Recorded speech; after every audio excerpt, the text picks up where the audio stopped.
Aray ko naman! Aray nako! Alam nyo ba, ang punong ito ay umaaray pero hindi sumusuko kapag nasasaktan? Paano yun? Kahit ganito kalalang sugat. Ito ay almasiga na may scientific name na at ito ay native sa atin. Ang almasiga ay may natural na panglaban o proteksyon laban sa sugat at ito ay sa pamamagitan ng paglikha ng resin. Ano nga ulit? Resin.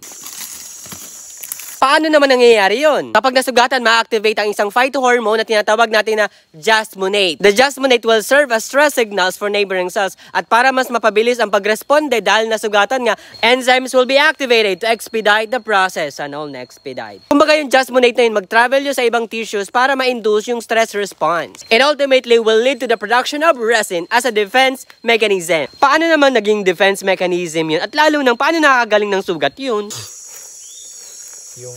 Yung resin ay mayroong samot-saring compounds katulad ng terpenes, phenolics, and other bioactive substances na nakakatulong na mas mapagaling, mas mag-heal yung sugat. Takot din sa kanilang pathogens and other microbes. Natututo siyang bumangon sa sarili niyang resin. Ikaw ba, paano ka bumabangon sa buhay? Nagre-release din ng resin?